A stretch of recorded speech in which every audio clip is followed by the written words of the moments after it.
दी मदद काब ईमा मदद बगिरदा बे बला उफ्ताद कश्ती मदद कुन या मुईनुद्दीन चिश्ती कादरी यमुना रे या गौस आज़म मीज़नम दमज़ शेख अहमद रज़ा ख़ान क़ुत्ब आलम मीज़नम बलगल उला बिकमालिही कशफ़त दुजा बिजमालिही हसूनत जमीउ ख़िसालिही सल्लु अलैहि व आलिही। करूँ तेरे नाम पे जाँ फ़िदा, न बस एक जाँ दो जहाँ फ़िदा, दो जहाँ से भी नहीं जी भरा, करूँ क्या करोड़ों जहाँ नहीं। सारे लोग अक़ीदत व मोहब्बत के साथ सर्दी को दूर करके माहौल में गर्मी पैदा करके हुजूर की बारगाह में बावाज़ बुलंद दुरूद पाक पेश कर लें। अल्लाहुम्मा सल्लि अला सय्यदिना व शफ़ीना व नबीना व मौलाना मुहम्मदिन मअदिनिल जूदी वल करम व आलिहि व अस्हाबिहि व बारिक वसल्लम सलातम व सलामन अलैका या रसूलल्लाह सल्लल्लाहु तआला अलैहि वसल्लम। लाइक़ मुबारकबाद हैं वो सभी हज़रात जिन्होंने इस महफ़िल को सजाने में कोशिशें की हैं, मेहनतें की हैं। हम जानते हैं ये जलसे कितनी मेहनत से हुआ करते हैं। यकीनन कमेटी वाले महीनों महीनों कोशिशें करते हैं, तब जाकर के एक जलसा मुनक़िद हो पाता है। और जो ज़िम्मेदारियाँ अरकान कमेटी की थी, मेंबरान जलसा की थी या सदर मोहतरम की थी, इन्होंने अपनी अपनी ज़िम्मेदारियाँ मुकम्मल कर लीं। अब या तो ज़िम्मेदारी मेरी रह गई है या आपकी रह गई है। समझ रहे मेरी बात? या तो अब आपकी ज़िम्मेदारी है या मेरी ज़िम्मेदारी है। और मैं समझता हूँ कि आपने आने के बाद अपनी ज़िम्मेदारी का हक़ अदा कर दिया। अब थोड़ी देर मुझे बोल के अपनी ज़िम्मेदारी अदा करनी है, ठीक है? तो थोड़ी आपसे गुजारिश है, ये बगलों में जो हाथ है ना, इंशाल्लाह ये निकल जाएंगे अगर थोड़ा सा आप ज़ोर से बोलने लग जाएंगे तो। हाँ, वो वाले बगले नहीं, अभी जो नाजिम साहब कह रहे थे कि जब कभी बगलों की जमात उतरने लगती है, हम उसे वहाँ भी मौसम कहते हैं। ये मैं कह रहा हूँ, ये वाले जो हाथ है ना, ये थोड़ा सा बाहर निकालें और मोहब्बत से कह दें या रसूल अल्लाह, या रसूल अल्लाह। अल्लाह सलामत रखे। बड़े अच्छे लोग हैं माशाल्लाह, अभी तक बच्चे बैठे हुए हैं, जवान भी बैठे हुए हैं। और ज़्यादातर मेरी नज़रें देख रही हैं कि मेरी नज़रों के सामने ज़्यादातर जवान बच्चे हैं या फिर छोटे बच्चे। अल्लाह ताला सबकी मोहब्बतों को सलामत रखे, आमीन। बड़ा अच्छा खिताब आपने हज़रत अल्लामा मौलाना हुस्न आलम साहब क़िबला से सुना। ये हमारे सीनियर साथी हैं मदरसे के, और इन्हीं की बगल में बैठे हुए हैं हमारे क्लासमेट हैं, साथी हैं, क्लास फेल वो नहीं, क्लास फेल वो नहीं जो क्लास में साथ फेल हो गए हों, मतलब हमारे हम सबक साथी रहे। और माशाल्लाह तालीम के दौर से ही मोहब्बत एक दूसरे के दरमियान रही। अल्लाह ताला इन दोनों बुज़ुर्गों को सलामत रखे, और साथ में जितने भी हुजूर के आशिक़ बैठे हुए हैं, अल्लाह सबको सलामत रखे। आमीन। आप देख रहे हैं कारी मुशर्रफ साहब क़िबला ये इस मैदान के पहले शहसवार रह चुके हैं। हाँ, जब ये माइक पे खड़े होते थे तो लोग खुद ब खुद बोलने लग जाते थे, लेकिन आज ये बुलवाने नहीं, ये सबको देखने के लिए बैठे हैं। अगर ये बोल दें तो समझ लेना बहुत कुछ हो गया है। ये बोल दें तो बड़ी बात है, लेकिन इंशाअल्लाह जिसका जितना हिस्सा है उसे उतना बोलना है। और हज़रत मौलाना सलीम रज़ा किधर है? अच्छा माशाल्लाह, बड़ी, थोड़ा सा आगे आ जाओ भाई, इनको आगे बोलो। आप आगे तशरीफ़ ले आओ, चुप क्यों बैठे हो? सारी तुम्हारी मेहनतों का तो नतीजा ही है। हम तो पके भात के खाने वाले लोग हैं भाई। बैठो थोड़ा आगे होकर के। खैरियत हैं आप लोग? ज़रा मोहब्बत से दुरूद पाक पढ़िए, सल्लल्लाहु अला नबील उम्मी वालिही सल्लल्लाहु तआला अलैहि वसल्लम, सलातुम व सलामुन अलैका या रसूल अल्लाह सल्लल्लाहु तआला अलैहि वसल्लम। यही है आरज़ू, तालीम क़ुरआन आम हो जाए। यही है आरज़ू, तालीम क़ुरआन आम हो जाए। हर एक परचम से ऊंचा परचम इस्लाम हो जाए।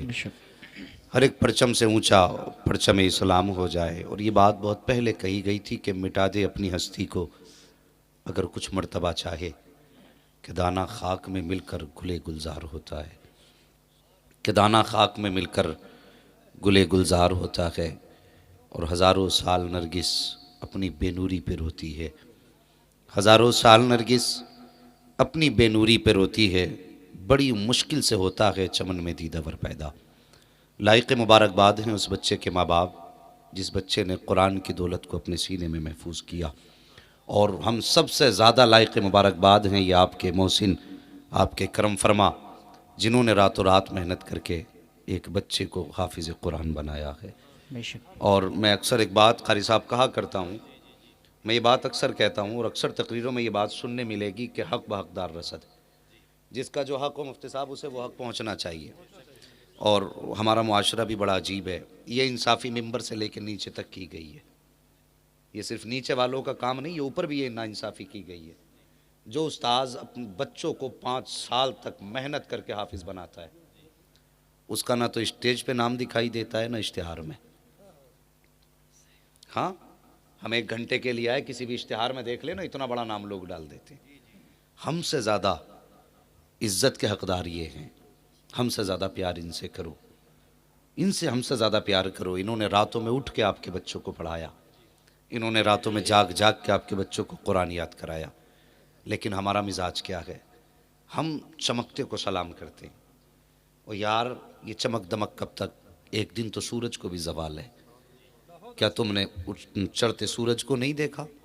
जब सुबह होती है तो रोशनी उसकी धीमी होती है, दोपहर तक पूरे शबाब पे होता है, शाम आते आते ये बता जाता, लोगों मैं भी हमेशा के लिए नहीं चमकता, मेरे भी कुछ वक्त है जिसमें मुझे भी छुपना होता है। तो ये हमारा जो मिजाज है ना कि जो चमकदार है उसकी इज्जत करना काफ़ी है, नहीं जिसका जो हक़ है वो उसको दिया जाए। आज हमारी सोसाइटी के अंदर जो कुरान का शौक़ ख़त्म होता जा रहा है, उसकी एक वजह मिंबर पर खुतबा और शुआरा पर पैसों की बारिश है। क्यों मुफ्ती साहब क़िबला, ये सच्ची बात है। उसकी वजह यह है कि हमारे मिंबर पर जो पैसे लुटाए जाते हैं या तो खुतबा पर यानी तकरीर वालों पर या नात वालों पर, आखिर हमने कुरान वालों का हिस्सा कहाँ रखा? रमज़ान में 20,000 दे करके उसकी मेहनत का हमने उसको सिला दे दिया, 50,000 दे करके हमने उसकी मेहनत का हक अदा कर दिया। यही हालात रहे तो एक दिन वो आएगा, बस्ती नहीं बल्कि कई कई गांव में जाकर के तलाश करोगे तो कोई एक आलिम नजर आएगा। आज मदरसे में बच्चे ने कदम रखा, फौरन उसका जहन हो जाता, अरे पैसे किस पे ज्यादा आते कि पैसे शान अरब पे ज्यादा आते, तो भाई मैं भी शान अरब बनूंगा। कि भाई सबसे ज्यादा नारे किसके लगते कि भाई हम्माद के लगते, वो भी हम्माद बनेगा। मैं एक बात कहता हूं, जैसे हम महफिलों में खुतबा का सिलेक्शन करते हैं, इंतखाब करते हैं, शुअरा का करते हैं, वैसे एक मशाक कारी का भी किया करें, एक मशाक कारी का भी इंतखाब किया करें और उसको भी उसी शान के साथ सुना जाए जिस तरह कुरान के, जिस तरह खतीब के खिताब को सुना जाता है, नात खां के नात खानी को सुना जाता है, इसी तरह से हाफिज कुरान की तिलावत सुनो। अगर पैसे लेने का हक शुअरा का है, पैसे लेने का हक खुतबा का है, तो उससे ज़्यादा कहीं हक पैसे लेने का हक कुरान के कारी का है। अपने बच्चों को कुरान का कारी बनाना चाहते हो तो अगर कोई कुरान का तिलावत करने वाला हो, होता क्या है इब्तिदा में कुरान की तिलावत कराई जाती है और इस हाल में कराई जाती है, न सुनने वाला है न सुनाने वाला है, कुरान की तिलावत हो रही है, बड़े बेदिली के साथ कुरान पढ़ा जा रहा है। हाँ साहिब, अगर महफिलों में कुरान का शौक पैदा करना चाहते हो तो एक अच्छे कारी का इंतखाब करो जो मशाक भी हो, जिसके लहजे में जादू है, जिसके अंदाज में असर हो, जब वो पढ़े तो हवाएं थम जाए, जब वो पढ़े तो फरिश्ते, जब वो पढ़े तो परिंदे रुक जाएं। ऐसे कारी का इंतखाब करो, जब वो कुरान पढ़े उस पे पैसे लुटाओ। खुदा की कसम, अगर तेरा बेटा कुरान पढ़ने वाले को देखेगा तो ये बाद में सोचेगा कि खतीब बनना है, ये बाद में सोचेगा कि शायर बनना है, सबसे पहले मदरसे की तरफ रुख करेगा तो ख्याल ही आएगा खतीब बनूं न बनूं, कुरान का कारी पहले बन के दिखा है। सुभान अल्लाह, नारे तकबीर, नारे रिसालत, मसलके आला हजरत, अज़मते कुरान, नारे तकबीर, नारे रिसालत। बहुत अच्छे तरह जिंदाबाद। इसका भी ख्याल करो, कुरान के कारियों की इज्जत करो, इनकी कद्र करो। हमने कुरान वालों को सिर्फ इमामत तक महदूद कर रखा है। मिजाज है हमारा कि हाफिज जी बनाएंगे, लल्ला को कहीं ना कहीं मस्जिद मिलेगी, टाइम तो कटता ही रहेगा लल्ला का, ये सोच के हमने बच्चों को पढ़ाया। मुझे बताओ तो सही, हमने कितनी बड़ी जिम्मेदारी मस्जिद की दी। माजरत चाहता हूं, बड़े बड़े काबिल लोग मेंबर शरीफ पर हैं, नमाज पढ़ाना बड़ा मुश्किल काम है। मैं समझता हूं सबसे बड़ा काम अगर है तो वो नमाज का है। और लेकिन मस्जिद में कुछ लोग ऐसे भी इंतजार में बैठे रहे, इमाम साहब कब घर को जाएंगे, मैं मुसल्ले पे चढ़ूंगा। ये मिजाज है लोगों के। किसी ने सरकार आला हजरत इमाम अहमद रजा खान फाजिल बरेलवी अली रहमत व रिजवान से पूछा, हुजूर आपको कितना इल्म है? आपने फरमाया, बस यूं समझ लो कि अपनी नमाज दुरुस्त पढ़ लेता हूं। कितना इल्म चाहिए नमाज के लिए? आला हजरत जैसा शख्स कहता कि बस मैं अपनी नमाज दुरुस्त पढ़ लेता हूं। आज देखो वजू के फराइज भी याद नहीं, मुसल्ले पे खड़े हो जाते। हाँ, और कितनी जगहों पर हमारे में की आदत है, बोले कि आज अंगूठा हिल गया इमाम का, ऐसा लग रहा है जैसे अंगूठा ना कोहे तूर हिल गया हो। पूरे मोहल्ले में क्या अंगूठा हिल गया इमाम साहब का। तू नमाज पढ़ रहा था कि इमाम का अंगूठा ही देख रहा था? हैं? तो सोचो तो सही, पूरी नमाज इमाम के पीछे बैठ के पढ़ता, बाहर निकल के कहता सब कुछ ठीक है, लेकिन इमाम साहब को नमाज पढ़ानी नहीं आती। वो कमियां निकाल रहे हैं जिन्हें सही से कलमा तक याद नहीं है। ये कयामत की निशानियों में से एक निशानी है। जब बेइल्म लोग फतवे देने लगे तो समझो कयामत सर पे आ गई है। खड़े होके लोग कहते थे नहीं जी उसको ये नहीं आता, उसको वो नहीं आता। ओ भाई ख्याल कर, अपने गिरबान में झांक, तुझे कितना आता है, तुझे कुछ आता कि नहीं आता है। अल्लाह माफ़ करे, मैं ये नहीं कहता कि साहब इमाम को उठा नहीं मत। सच्ची बात यह है कि अगर इमाम 5 मिनट लेट हो जाए ना मस्जिद में जमात में, तो यह तो हटाओ, ये पाबंदी नहीं कर पाते, सोते ही रहते, इनकी नींद ही पूरी नहीं होती। क्यों? तू जो अपने बेटे को लिहाफ उड़ा के आया उस पर नमाज फर्ज नहीं थी? उसके ऊपर जो ऊनी चादर डाल के आया उस पर फर्ज नहीं थी? हमारा मिजाज है कि हम बस तनकीद करने के आदी हो गए और कहते मौलवी बहुत आते, मुआशरा सुधर नहीं रहा, तुझसे तेरा बेटा नहीं सुधर रहा, हमसे तू खाक सुधर जाएगा। अपने मुआशरे को आप देखिए, जो लोग मुआशरे में बावकार कहे जाते हैं वो अपने बच्चे को अच्छे इंग्लिश मीडियम में भेजते हैं पढ़ने के लिए, हैं, जहां की फीसें भी 7-7 हज़ार रुपये मंथली है। इंग्लिश मीडियम बच्चे को भेजा जा रहा है, बच्चे को 18 घंटे इंग्लिश पढ़ाई जाती है, 18 घंटे, आधा घंटा कुरान। क्या जहन दिया हमने बच्चे को? बच्चा ये नहीं सोचेगा हमारे माँ बाप ने जिसको 18 घंटे दिए वो ज़्यादा अहम है या जिसको आधा घंटा दिया गया वो ज़्यादा अहम है। सोचा हम बच्चों के जहन में क्या डाल रहे हैं?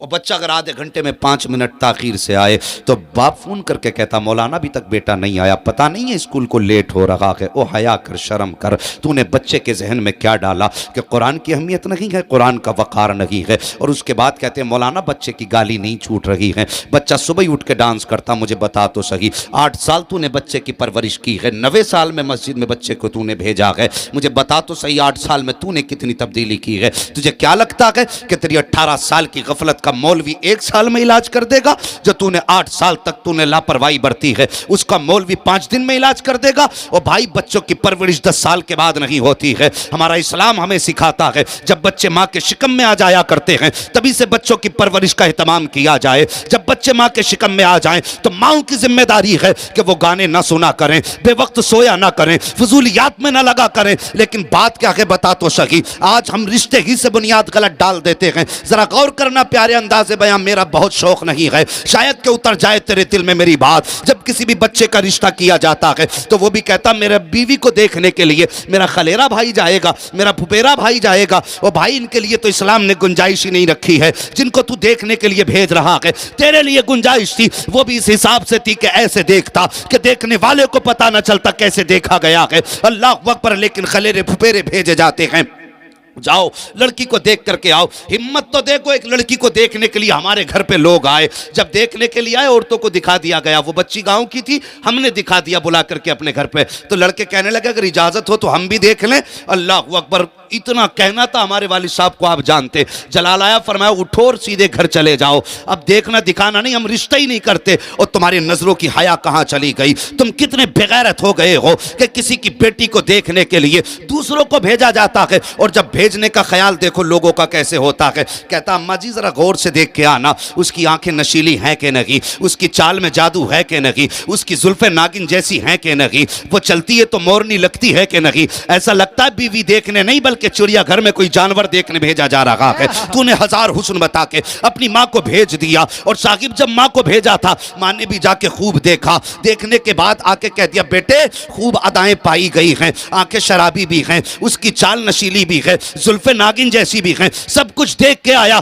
जब 4 दिन के बाद दुल्हन बन के घर में आई है, अब जब तमाशा हुआ है तो मौलाना मुशर्रफ तुम तावीज़ करो, मौलाना सलीम तुम तावीज़ करो, सूफी मोहम्मद रजा तुम तावीज़ करो। अरे क्या होगा इन तावीज़ों से? तावीज़ तो छोड़ो साहिब, अगर पूरा कुरान गले में डाल दो तब भी कुछ नहीं हो सकता है। बदला तो तब जाता जब तूने माँ को भेजा था, तो जहां निगाहों की शर्त तूने कहा था कि निगाहें नशीली हो, उस वक्त ये भी कह लेता माँ जब उसकी चाल देख ले तो ये भी देखना कदमों में हया है कि नहीं, जब उसके चेहरे पर निगाह डाले तो ये भी देख माथे पे सजदे का निशान है कि नहीं, जब वो तू उसकी गुफ्तगू का अंदाज देखे तो माँ ये भी देख लेना उसके मुंह से कुरान की तिलावत की खुशबू आ रही कि नहीं। जब तू ये अदाएं दिखवा करके उसको घर में लेके आता, खुदा की कसम सिर्फ दुल्हन नहीं आती, कदम उसका होता, करम मदीने वाले का बरसने लगा। नारे तकबीर, नारे रिसालत, मसलके आला हजरत, उलमाए अहले सुन्नत, अल्लामा मुफ्ती हम्माद रजा साहिब क़िबला, नारे तकबीर, नारे रिसालत, जिंदाबाद जिंदाबाद। हमने बुनियाद ही गलत रख दी। कभी सोचा हमने? देखने खलेरे फुपेरे जा रहे हैं, मुमेरे जा रहे हैं। एक हंगामा महशर हो तो भूलूं उसको, सैकड़ों बातों का रह रह के ख्याल आता है। ओ भाई, एक रात में किसी एक बीमारी का इलाज नहीं हो सकता, 1000 बातें हैं। बस मैं चाहता हूं अपने इस कम वक्त में, मेरा अपना मिजाज हजरत, मैं अपनी तकरीर के बीच में शेर व शायरी भी नहीं करता। मैं चाहता हूं ये कौम ने इतना कीमती वक्त अपना दिया है, तो मेरे भाई मेरी बातों को यहां नहीं यहां लिख के लेके जाना। मैं आपका वक्त ज़ाय करने नहीं आया, बस कुछ बात आप तक पहुंचाने के लिए आया हूं। सुने मेरी बात और इन रस्मों का बाइकाट करें, इन रस्मों का बाइकाट करें। फूपेरे खलेरे आ रहे हैं, अल्लाह अकबर। क्या हम इतने बेहया हो गए? क्या बताऊं आपको, शायद ये फोन भी इसी तरह के मेरे ही पास आते हैं। हाँ, लोग सोचते हैं कि यार ये मौलवी इस मैटर पे गुफ्तगू करता तो चलो इससे ही कहते हैं। तकलीफ होती है। एक बच्ची का फोन आया, कहने लगी हजरत मेरा तो ये दिल करता है कि मैं अब मर जाऊं। और जानते हो जनाब, वो बेटी एक इमाम की बेटी थी। जरा अपने ज़मीर में झांके, फैसला करें। इस एक इमाम की बेटी। मैंने कहा कोई जिंदगी में किसी ने कोई इल्ज़ाम लगाया? कहने लगी कोई इल्ज़ाम नहीं। मैंने कहा फिर मुझसे क्या चाहती है? कहने लगी मैं अपना भाई मान के आपसे कह रही हूं कि हो सके तो जिंदगी में मेरे लिए कोई ऐसा रिश्ता तलाश करना, भले वो गरीब हो लेकिन इज्जत की एक रोटी खिला सके। सुभान अल्लाह। ये दिन भी उम्मत को देखने थे। एक बेटी और हाफिज कुरान की बेटी कहती मरने को कभी कभी जी चाहता है। मैंने कहा बहन बता तकलीफ किस बात की? कहने लगी जो भी दरवाजे पे आया किसी ने 10 लाख मांगे, किसी ने 5 लाख मांगे, मेरे बाप की औकात नहीं 10 लाख दे सके। और बाप बेटी का चेहरा देख करके वक्त से पहले बूढ़ा हो गया। कब बदलेंगे हम अपने आप को? मुझे बताओ तो सही। आज समाज में ये बुराइयां नहीं है, ये खराबियां आज समाज में नहीं है। जब बच्चियां खुद कहने लगे कि मरने को जी चाहता है, तो मैं कहता हूं ऐसी कौम को बेगैरती के साथ मर जाना चाहिए। और यार किसी के दिए से भला नहीं होता, भला तभी होता है जब पैदा करने वाला दिया करता है। बेशक। हाँ, और इसके जिम्मेदार लड़के वाले नहीं, लड़की वाले भी हैं। जहां जरा सी डिग्री देखी, पहले ही कोनी माननी शुरू कर दी पड़ोसी के, रिश्ता करा तो 10 लाख देंगे। हाँ हजरत जी, ये सच्ची बात है। जहां जरा सी डिग्री हाथ में आई, बच्चे ने भले ही 5 दिन हॉस्पिटल में गुजारे हो, उल्टी सुइयां लगा रही हो। कोरोना में डॉक्टर साहब, कई डॉक्टरों ने मरीज में हाथ डाले। जब देखा सीजन गर्म है, 1 महीना प्रैक्टिस करके दुकानें खोल ली। अब ये डॉक्टर साहब बैठे, डॉक्टर इसराइल साहब, ये मेरे बहुत करीबी, मैं इनको बड़ा भाई मानता हूं। तो ये बताएंगे कि एक एक सुई के लिए बड़े तजर्बे की जरूरत है। बंदे दे घूपम गाम, किसी का कंधा पक गया, किसी का कूला पक गया है, ले धड़ाधड़ चल रही है। ये मिजाज है हमारे। और जब देखा लल्ला सुई संभाल लिया तो कह रहा 5 लाख दिलवा दूंगा। लड़की करा दो। और फिर कह रहे जमाना खराब आ गया। ये मिजाज हमारे। और भाई कहा किसने था कि एमबीबीएस के घर में बेटी दे? कहा किसने कहा था तुझसे कि बीयूएमएस के हाथ में बेटी का हाथ दे? तुझे यह देखना जरूरी ना था कि जो तेरी बेटी का हाथ था में वो एमबीबीएस है कि नहीं, वो बीयूएमएस है कि नहीं? देखना यह जरूरी था जिसके हाथ में तेरी बेटी का हाथ जा रहा है वो खुदा का खौफ दिल में रखता है कि नहीं, मुस्तफा का प्यार सीने में है कि नहीं? मुझे बता तो सकी, जिसके सीने में खुदा का खौफ नहीं होगा वो तेरी बेटी का हक कैसे अदा कर सकता है? मैं दावे के साथ कहता हूं, तो वक्त की रोटी कमाने वाला, मजदूरी करके लाने वाला अगर खुदा से डरने वाला होगा, भले ही तेरी बेटी को हीरे चांदी के जवाहरात के जेवर ना बना सके, खुदा की कसम जिल्लत से घर से धक्के दे के भी निकाल नहीं सकता। सुभान अल्लाह, जिंदाबाद जिंदाबाद। ऐसे रिश्ते तलाश क्यों नहीं करते? तुम्हारी भी तो चोंचे उठी पड़ी हैं ऊपर को। दामाद भी हमें चाहिए, बेबराबरी का देख, बेटी के हाथ पीले कर दे। उसी तलाश के चक्कर में बेटियों के बाल सफेद हो गए कि दामाद टक्कर का नहीं मिल, क्या गोली चलागा? टक्कर का ना मिल लिया। क्यों? तू 7.5 फीट का है। ख्याल देखो लोगों के। और वो कैसे लोग थे, अल्लाह अकबर। एक बुजुर्ग मस्जिद में बैठे हुए एक जवान आया, नमाज पढ़ी, फिर चला गया, फिर आया, फिर नमाज पढ़ी। उन्होंने 5 वक्त उसको नमाज पढ़ते देखा, 5 वक्त नमाज पढ़ते देखा उसने, बुजुर्ग ने। और फिर कुछ ना पूछा, कहने लगे बेटे मेरी बेटी है, अगर तू कहे तो तेरा निकाह उसके साथ कर दूं। तो वो कहने लगे हजरत तुमने क्या देखा? कहने लगे तेरे दिल में रब का प्यार देखा। सुभान अल्लाह। बस इस अदा पे मैं तुझे बेटी देना चाहता हूँ। हजरत आप मेरे बारे में जानते नहीं, मैं बड़ा गरीब हूँ, मैं अगर सुबह खा लेता हूँ तो शाम की फिक्र नहीं, शाम को खा लेता हूँ तो सुबह का पता नहीं है। कहने लगे रोज़ी रब की कुदरत में है, बस तू बता तू मेरी बेटी से निकाह करेगा कि नहीं। वो राज़ी हो गए। और वो बेटी भी कैसे बाप की थी, जब आई ना खाना खाया, उसने देखा आधी रोटी रखी हुई है, अपने शोहर से कहने लगी मैं आपके घर में नहीं रह सकती, मैं आपके घर में नहीं रह सकती। कहा क्यों? कहा बताइए ये रोटी क्यों रखी है? कहने लगा बीवी ये रोटी तुम्हारे लिए शाम के लिए उठा के रखी। कहने लगी जिसे रब पे इतना भरोसा ना हो कि जिसने दोपहर को दिया वो शाम को भी देगा, उसके घर में ज़िंदगी गुजारने से बेहतर है कि बगैर शोहर के ज़िंदगी गुजार ली जाए। वो बेटियां भी कैसी थी। और फिर जब उनकी गोदों में बेटे आए ना तो कोई सलाहुद्दीन अय्यूबी बना, कोई मोहम्मद बिन कासिम बना, कोई तारिक इब्न ज़ियाद बना। ये ऐसी माओ के बेटे थे कि जिनके दिल में रब का प्यार भी इतना था, उस पर भरोसा भी इतना ही था। आज सोचता कि नहीं जमींदार को बेटी दे दूंगा तो बेटी खुश रहेगी। जाओ जाके अदालतों में देखो, जितनी बहुएं चक्कर काट रही हैं जमींदारों की बहुएं हैं। हाँ, जो फाइलें रखी हैं ना कचहरियों में जाके देखो, अमीरों की फाइलें हैं, कोई गरीब तुम्हें चक्कर काटते नहीं मिलेगा। और यार भले वो बीवी को 300 रुपए का सूट पहनाएगा, लेकिन इज्जत से घर में रखेगा, मोहब्बत से घर में रहेगा। अल्लाह अकबर। खुदारा माहौल बेहतर करो। आसमानों पे ना उड़ो बेटियों वालों, अगर तुम्हारे जरा से दिन सीत पे हैं तो फिर तुम भी नीचे मुंह करके नहीं खा रहे हो। और बेटों वालों की तो पूछो ही मत, अल्लाह ने बेटा दे दिया तो कारून शद्दाद जैसी फिक्र लिए बैठा है, बस ये चाहता है इसकी जायदाद भी अपने बाप इसके बाप से अपने नाम करा लूं। और खुदारा उम्मत पे रहम करो, हुजूर की उम्मत पे प्यार करो। फरमाया गया जो अल्लाह के बंदों पे रहम करता है अल्लाह उस पे रहम फरमाया करता है। बेशक सुभान अल्लाह सुभान। मिजाज बदलिए अपने। तो मैं अर्ज कर रहा था माहौल देखिए, हमने बुनियादी गलत रख दिया। हमने पहले ही कह दिया कि भाई वो चाहिए जिसकी नागिन सी चाल हो। अब वो आ गई ना तो फिर वो काटेगी। हाँ, ढूंढ के लाया ना अम्मा को भेज के। वो खुदारा दीनदार तलाश किया करो।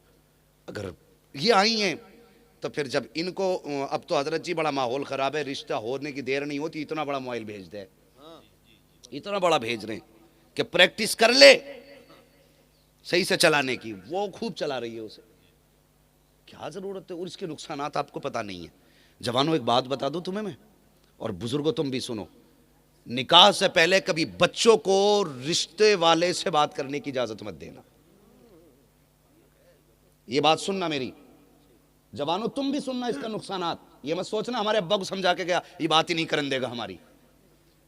तुम भी इसके नुकसानात समझ लो। अगर गलत हो तो मेरी बात वापस कर देना, कभी बात करने की इजाजत मत देना। ये जो हमारे समाज में है जी चाचा मियाँ कि हम रिश्ते के बाद 3-3 महीने बाद बरातें करते हैं, तो उसके बीच में हालात उतरते चढ़ते रहते हैं, समधी समधियों में अनबन भी हो जाती है। अब देखो दोनों तरफ रिश्तेदारियां, लड़की लड़के से बात कर रही है, लड़का लड़की से बात करते करते अजनबियों के दरमियान मोहब्बत बढ़ गई। जब मोहब्बत अजनबियों के बीच बढ़ जाती है तो फिर नतीजा क्या होता है कि अगर किसी वजह से समधियों में अनबन हो जाए, आजकल ज्यादा चांसेस रहते हैं, कभी जहेज की लिस्ट को लेकर, कभी रसगुल्ले के साइज को लेकर के, कभी कौरमे को लेकर के, कभी स्टैंडिंग को लेकर के। आज झगड़े के बहुत सारे ऑप्शन है, किसी भी बात को लेकर मुफ्ती साहब झगड़ा हो सकता है। हाँ, अगर इनमें झगड़ा हो गया, वो कहे नहीं मैं बेटे की बारात नहीं लाऊंगा, वो कहेगा मैं तेरे बेटे को अपने घर का दामाद बना ही नहीं सकता, तो फिर ये जो दो बीच के टंगे रह गए। अब दो बातें हैं, या तो आप अपने दिल के खिलाफ जाइए या फिर अपने मां बाप के खिलाफ जाइए। तो ज्यादातर जो होता है बच्चे मां बाप के खिलाफ जाते हैं, फिर इससे तुम भी जलील, तुम्हारा मुआशरा भी जलील, तुम्हारी नस्लें शर्मिंदा होंगी। इसलिए सिर्फ अल्लाह पे भरोसा करो और यह सोच करके निकाह तक सब्र करो, जिसमें रब राजी है उसमें उसका बंदा राजी है। बेशक, सुभान अल्लाह। तो पहले इतना बड़ा मोबाइल दे दिया, अब रोक लेगा गुनाह को? तेरा बाप भी नहीं रोक पाएगा। हैं, वो जो 2 टाइम की पढ़ रही थी वो भी खत्म, जो कुरान पढ़ लेती थी छठे जमात से खोल के वो भी बंद, इतना बड़ा मोबाइल ही चला रही है। अब हुआ निकाह, घर में आई, अब्बा ने एलसीडी दे दी शानदार वाली, हैं, लग गई। तो अब मैंने कहा था हमारा मजहब और हमारा इस्लाम हमें यह फिक्र देता है कि बच्चों की परवरिश माँ के शिकम से होती है। जब बच्चा माँ के शिकम में आया, अम्मा एलसीडी पे पड़ी है देख रही है, अगर वही नहीं तो मोबाइल बजा के कान के नीचे रख लिया, उसकी आंख गाने सुन के लग रही है, आंख खुल रही तो गाने बज रहे हैं, अगर आंख उठ रही है तो एलसीडी पे जा रही है, वो फिल्में देख रही है। बताओ, बच्चा माँ के शिकम में हो और माँ के इस तरह के कदम हो, तो तुम्हें क्या लगता है कोई अब्दुल कादिर पैदा होगा या फिर आज का नाचने वाला कोई गुंडा बदमाश पैदा होगा? सोचे हैं, सरकार गो से पाक की जिंदगी, इनसे पूछिए, उलमा बताएंगे। माँ के पेट में आपने कुरान के कुछ पारे हिफ्ज किए, कहां बोले, कहां किए? हाँ, बोल तो दो, 11वीं खाते खाते दांत टूट के भी बोलना नहीं आया। माँ के पेट में आपने पारे याद कर लिए, कैसे?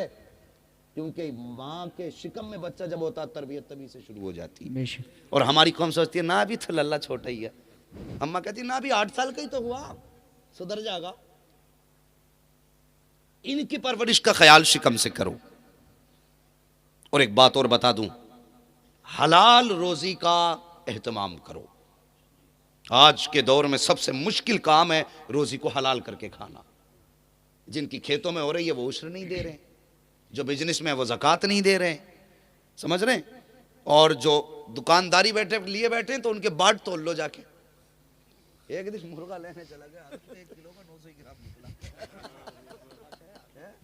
ये हालात हैं भाई। हमारा तो कुछ नहीं गया 100 ग्राम में, मगर मुझे बता, तूने वो 100 ग्राम अगर बच्चों को हराम करके खिलाया तो बता तेरे बच्चों का क्या बनेगा?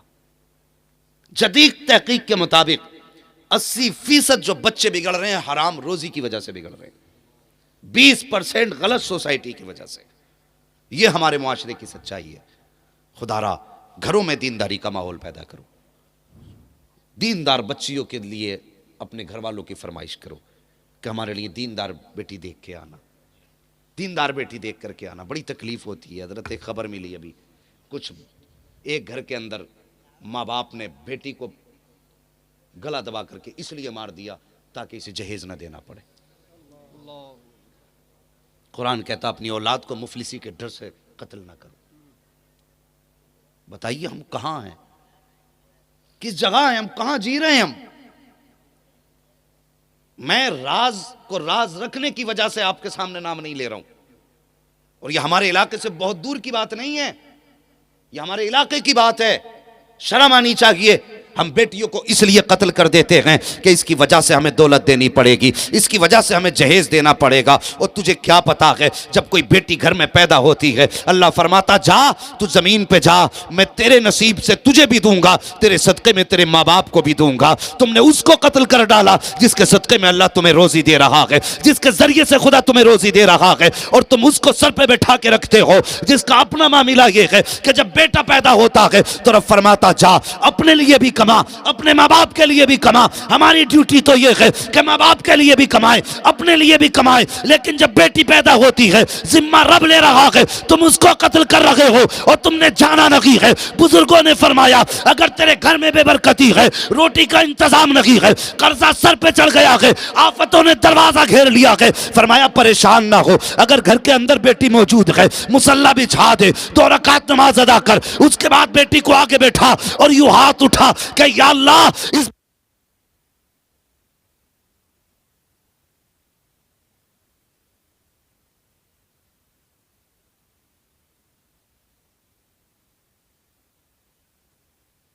फजूल के काम इन्हें बंद किया जाए, इन्हें बंद किया जाए। और कोई भी अपनी बच्ची को, बेटी को मुफलिसी के डर से कत्ल ना करे।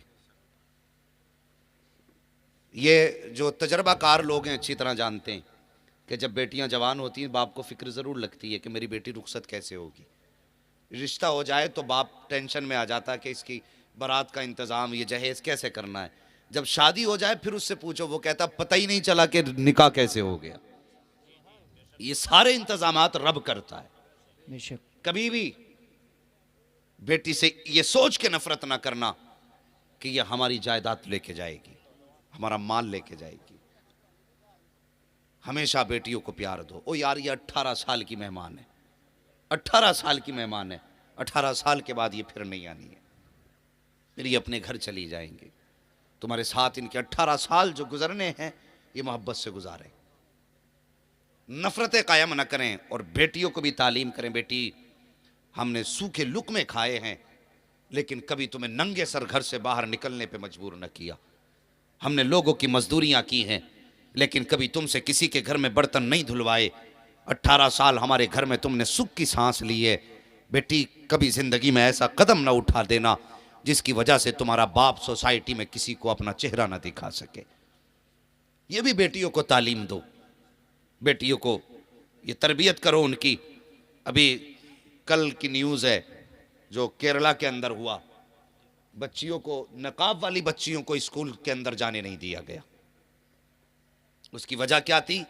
ये आरएस के गुंडे, भगवाधारी जो उसके अंदर स्टूडेंट थे, उन्होंने इस बात के लेकर के एहतजाज किया कि जो बच्चियां नकाब पहन के मदरसे में आती हैं, स्कूल में आती हैं, उन बच्चियों की एंट्री बंद की जाए। जबकि किसी भी कानून के अंदर कहीं भी ये नहीं लिखा है कि कोई भी बच्ची स्कूल के अंदर बेनकाब जा सकती है, नहीं जा सकती, नकाब पहन के दाखिल नहीं हो सकती। किसी कानून की किसी किताब में ये नहीं है। लेकिन आज तुम सोच रहे हो ये आतंक है, ये हमारी बेटियों को बेआबरू करने का निशाना बनाया जा रहा है। ये वो लोग हैं जो इनकी अपनी नंगी घूम रही हैं और ये चाहते हैं इनकी इज्जत से क्यों रह रही हैं। जी, ये दुश्मनों की सोच और प्लानिंग है कि मुसलमानों को बेपर्दा किया जाए, इनकी बेटियों को बेपर्दा करके रोडों पे लाओ। हम जानते इज्जतें उन्हीं की लुटती हैं जो अपने जिस्मों की नुमाइशें किया करती हैं। कोई तारीख ऐसी नहीं दिखा सकते जो किसी पर्दा करने वाली बेटी की आबरू लूटी गई हो। ये हमारी तुम्हारी बेटियों को नंगा करने पे लगे हैं। अब तेरी मेरी जिम्मेदारी हम बेटियों को पर्दे में लाएं। सिर्फ जलसे में सर हिलाने से काम नहीं चलेगा। जाओ मैरिज हॉल में चले जाओ, हाँ किसी भी मैरिज हॉल में चले जाओ, जाके तमाशे देखो। खाना खाने की हिम्मत तो क्या यार, रुकने हिम्मत नहीं होती। ये तेरे मेरे घर की कहानी है। और रिश्ता करने जा रहा तो पूछ रहा डिग्री कौन सी है लड़की के पास, है में किया कि नहीं, हाई स्कूल है कि नहीं। अगर किसी गरीब बच्ची ने कुरान से ही पढ़ लिया है और उसे इंग्लिश की कोई, हिंदी की कोई डिग्री उसके पास नहीं, तो ये कह के छोड़ देते नहीं वो तो कुछ पढ़ी हुई नहीं है। और जिसे कुरान आता वो कुछ नहीं, जिसे कुरान नहीं आता, हिंदी इंग्लिश आती है, वो सब कुछ हो गई। ये हमारी अक्लें हैं। हम कौन सी कौम को, हम कौन सी नस्ल देना चाह रहे हैं, कभी ख्याल किया? और बहुत बड़ी बात कहने लगा हूं, बेटों की पढ़ाई पे हम 10 लाख खर्च करते हैं, बेटियों पे 5,000 खर्च करने तैयार नहीं। सोच क्या है? कहते हैं बेटी पराया धन है, इसे पढ़ा के मिलेगा क्या। ये सोच के बेटी नहीं पढ़ाई कि ये पराया धन है। और बेटों पे इसलिए पैसा लगाया गया कि ये बुढ़ापे का सहारा है। सुन, अगर बेटा बुढ़ापे का सहारा है तो बेटी आखिरत का सहारा होती है। सुभान अल्लाह। इन्हें पराया धन समझ के नजरअंदाज न कर। पूरी जिंदगी बेटी तन्हाई में गुजार गई। घर वाले कहते रहे कि ये पराए घर जानी है, और ससुराल वालों ने कहा ये पराए घर से आई है। इसे अपना किसने कहा? कहा किसी ने अपना इसे? पूरी जिंदगी बेटी एहसास कमतरी का शिकार रही, कोई इसे अपना कहने वाला नहीं मिला। अगर ससुराल में नुकसान हुआ तो तेरे बाप ने दिया है क्या? घर में नुकसान हुआ तो बाप ने कह दिया तुझे क्या, तू तो तोड़ के पराए घर चली जाएगी। और यार कभी तो कोई से सीने से लगाने वाला होता। खुदा की कसम बेटी को सीने लगाया मेरे हुजूर ने, और उस दौर में लगाया जब बेटी को कत्ल करने पे फख्र करते थे। हुजूर ने फातिमा को सीने से लगा के कहा था लोगो तुम बेटियों को कत्ल करने पे फख्र करते हो, आज मैं ऐलान करता हूं मेरी फातिमा मेरे जिगर का टुकड़ा है। सुभान अल्लाह सुभान अल्लाह। हुजूर की सुन्नत समझ के बेटी को जिगर का टुकड़ा कह लिया करो। हाँ, हुजूर की सुन्नत समझ के बेटी को सीने से लगा लिया कर। और खुदा की कसम समझ के भी बेटी को, ये बहुत बड़ी बात करने लगा हूं, जिनके आंगन में बेटियां हैं, अक्सर तुम देखना अगर किसी के आंगन में 8 बेटे हों और बेटी ना हो ना, तो वो घर कब्रिस्तान लगता है। और घर में बेटा कोई ना हो, सिर्फ एक बेटी हो, तो पूरा घर चमन लगा करता है। बेटी के कदमों की बरकत ही अलग है। और जो परदेश से सफर करके आने वाले लोग, जो मजदूरी करके आने वाले लोग मेरी बात सुनेंगे और तस्दीक करेंगे, तुम कितने भी थक के आ जाओ, तुम्हारे घर के अंदर अगर 1 साल की बच्ची है, 2 साल की बच्ची है, 6 महीने की बच्ची क्यों ना हो, जब वो तुम्हारे सीने पे आके लेटा करती है, खुदा की कसम सारी थकन का एहसास दूर हो जाया करता है। ये बेटी के अल्लाह ने कदमों में बरकत रखी है। आज उसी बेटी को नजरअंदाज किया जा रहा है। कल भी बेटी मारी जा रही थी, आज भी बेटी मारी जा रही है। फर्क इतना है, कल पैदा होने के बाद बेटियां मारी जा रही थी, आज पैदा होने से पहले बेटी मारी जा रही हैं। कल जिंदा दरगोर की जाती थी, आज जवानी में बेटियां कत्ल की जा रही हैं। और तुम्हें खुदा का वास्ता, अगर जिंदगी दे नहीं सकते हो तो तुम्हें जिंदगी लेने का अधिकार भी नहीं है। अगर तुम किसी की जान डाल नहीं सकते हो तो जान तुम्हें छीनने का हक भी नहीं है। बेटी को बेटी की निगाह से देखा करो, यह तो बरकत का सबब होती है, यह तो रहमत का सबब होती है। अगर यह ना हो तो जिंदगी उदास है। पूछ उस भाई से बहन के बगैर जिंदगी कैसी गुजरती है। पूछ उस बाप से जिसके सामने बेटी ना हो, उसकी जिंदगी कैसे गुजरती है। और यार ना होना तो छोड़िए, उन बापों से कभी पूछो जिन्होंने बेटियों को लाल कपड़े पहना करके रुखसत कर दिया है। आज भी वो कहते मिलेंगे जिस दिन से बेटी गई है दिल नहीं लग रहा है, जब से बेटी गई है घर सूने लगते हैं। इन बेटियों को नजरअंदाज करते हो, आओ मुस्तफा के दामन में आ जाओ। अगर 50,000 बेटी की तालीम पे खर्च करते हो तो 20,000 बेटी की तालीम पे खर्च कर दो। दावे के साथ कहता हूं तेरा बेटा तेरी कब्र पे या तो शबे बारात में जाएगा, या शबे कद्र में जाएगा, या चांद रात में जाएगा, या किसी ईद के दिन जाएगा। जब अगर याद आएगी तब हाथ उठाएगा। लेकिन अगर बेटी को कुरान पढ़ा लिया तो सुन और कान खोल के सुन। अगर सुबह का सवेरा होगा, सूरज निकलेगा तब भी बेटी बाप के नाम का कुरान पढ़ेगी, सूरज छुपेगा तब भी बेटी बाप के नाम का कुरान पढ़ेगी। और यार ये वो जात है जो सब कुछ भूल जाती है, अगर रहता है तो बाप का प्यार याद रहा कर। है सुभान अल्लाह। नारे तकबीर, नारे रिसालत, मसलके आला हजरत, जश्न दस्तार बंदी अल्लामा मुफ्ती हम्माद रजा साहब क़िबला। सुभान अल्लाह सुभान अल्लाह। बेटियों को भी पढ़ाइए और बेटों को भी पढ़ाइए। बेटों से गुजारिश है मेरी MBBS बनना, लेकिन पहले कुरान सीख लो।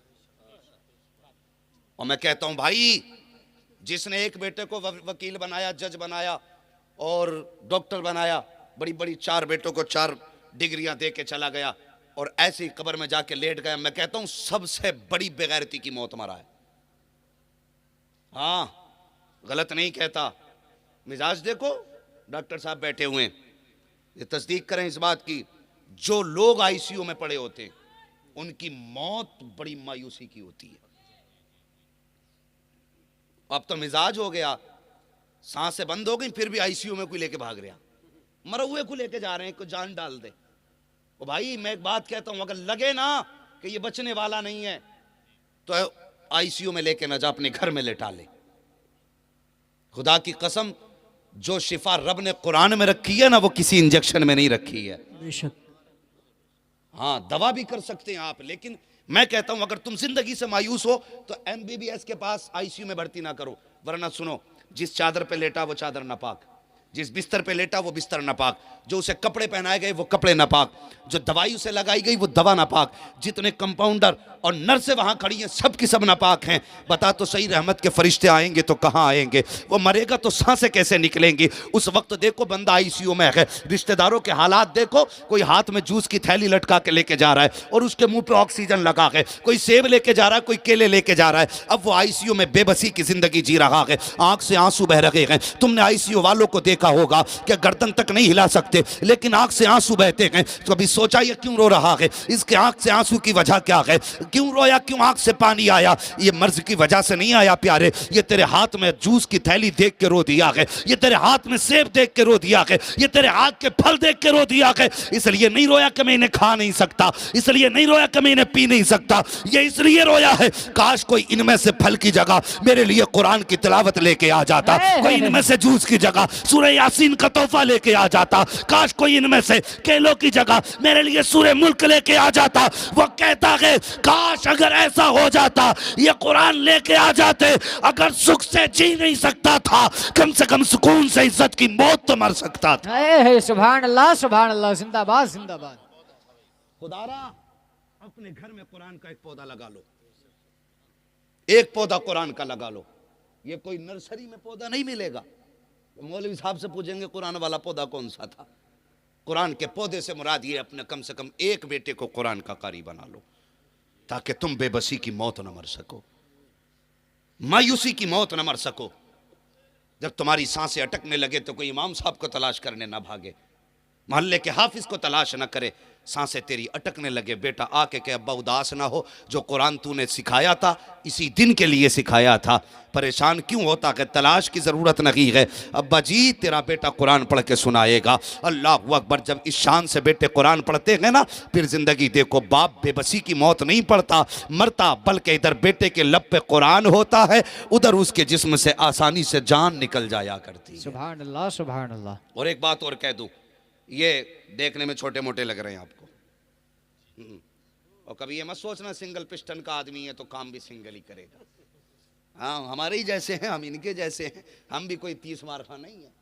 मगर सुने मेरी बातें बड़ी जिम्मेदारी के साथ कह रहा हूँ। एक मिजाज है खुदारा, पूरी दुनिया लगी है मदरसों को बंद करने पे, पूरी दुनिया लगी है। ये करोना परोना जो चल रहा है ना, ये सिर्फ एक खेल है दुनिया को जाहिल बनाने का। हाँ जिसे मरना उसे मरना है। हम मोमिन हैं, हमारा अकीदा मौत अपने वक्त से ना एक लम्हा पहले आ सकती है ना एक लम्हा बाद में आ सकती है। जिसकी रब ने जैसे लिख दी वैसे ही आनी है जी। किसी ने हजरत अली से कहा था, अली अमीरुल मोमिनीन हो, तुम्हारे इतने सारे दुश्मन भी हैं, अपने साथ 8-10 जवानों का दस्ता तो रखा करें। कहा किस लिए? कि ताकि वो आपके दुश्मनों से हिफाजत करे। कहा दुश्मन घेर लेंगे तो क्या होगा, मार देंगे। कहा जी। फरमाने लगे जब तक वक्त नहीं आएगा अली की हिफाजत खुद अली की मौत करेगी। सुभान अल्लाह, सुभान अल्लाह। हाँ जब तक वक्त नहीं आएगा मौत खुद हमारी हिफाजत करती है। जब वक्त आता है तो फिर बंदा 7 तालों में बंद हो जाए तो बचेगा नहीं? बोलो बचेगा नहीं? नहीं बचेगा। गाड़ी लेने जाते हैं, कहते हैं एयरबैग कितने हैं इसमें? क्यों? कि गिरेगी तो मरेंगे ना। अच्छा एयरबैग बचा लेंगे? कुरान तो कहता 7 तालों में भी बंद हो जाओ तब भी मौत तुम्हें तलाश कर लेगी। वो मरना है ना, तो फिर सुनिए मौत सबको आनी है।